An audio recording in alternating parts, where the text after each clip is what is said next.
Mathieu, on sort une défaite pour la fin du bloc. Quelles sont tes premières impressions? Mais une défaite qui est pour moi le score. Le score, on ne reflète pas l'engagement, la détermination et toute l'énergie qu'on a pu y mettre dans cette partie. Le score est lourd. C'est un dernier essai qui alourdit un petit peu le score. Mais voilà, par rapport à si on compare les deux équipes sur un match de fin de bloc, une équipe remaniée, donc forcément un manque de repères collectifs. L'état d'esprit a été remarquable. On n'a rien à reprocher aux joueurs et c'est quand même un gros point positif. On a vu une super combativité, comme tu l'as dit. Peut-être un petit manque à l'entame. On s'attendait de toute manière à ce scénario puisque Oyonnax il voulait vraiment démarrer pied au plancher pour prendre le score rapidement et nous mettre sous pression rapidement. Tout cela avec un arbitrage qui pour nous n'a pas été dans notre sens. C'était son premier match en Pro D2.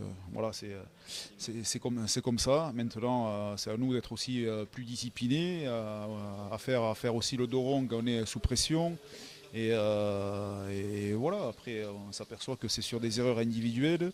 Le premier essai, c'est une erreur technique. Derrière, il a joué vite, c'est un essai. Le second, c'est un plaquage raté.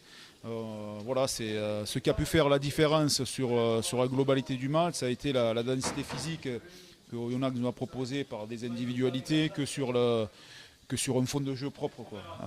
Ce que nous a proposé Oyonnax sur leur jeu, c'est que du défi physique, c'est du combat, c'est du jeu auprès des lignes. Voilà, je ne suis pas persuadé qu'ils soient en capacité aujourd'hui à produire énormément de jeux et mettre les équipes en difficulté par le jeu, mais par le défi physique, oui. Et aujourd'hui, ils ont un effectif, ils ont des joueurs et voilà, ils ont une culture aussi qui leur va très bien, qui leur correspond très bien et ils arrivent à être efficaces là-dessus, quoi. On a vu quand même une belle équipe de Carcassonne sur ce premier bloc. Quoi en tirer de ce premier bloc finalement? Après une petite conclusion après ces 5 premiers matchs? Mais le premier bloc, il est positif. Il n'y a personne qui nous voyait. Beaucoup de personnes nous voyaient avec 0 point, puisque les journalistes nous l'ont même dit. Donc il est positif parce qu'il y a 2 défaites à l'extérieur et un nul à l'extérieur. Donc positif parce qu'on fait tomber quand même 2 gros à la maison. On va chercher un point. 2 points à l'extérieur et ensuite les 2 matchs où on perd c'est Colomiers, il ne faut pas oublier, c'est demi-finaliste l'année passée en Pro D2 et Oyonnax c'est un club de top 14 qui descend, donc on n'a vraiment pas à rougir et voilà, il faut qu'on continue à travailler, il y a beaucoup de choses à améliorer.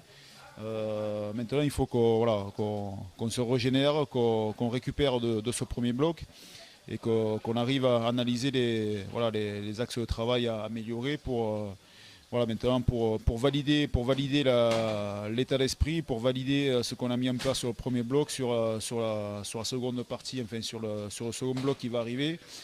Et maintenant, le plus important, ça va être la première réception du second bloc à domicile contre Angoulême, qui peut être un tournant, quoi. Qui peut être un tournant, puisque voilà, si on arrive à gagner, ça validerait notre état d'esprit, ça validerait notre jeu qu'on pratique à la maison. Et derrière voilà, on peut s'appuyer sur ces performances-là, quoi. Super, merci beaucoup Mathieu et bon retour du coup à Carca. À bientôt. À bientôt.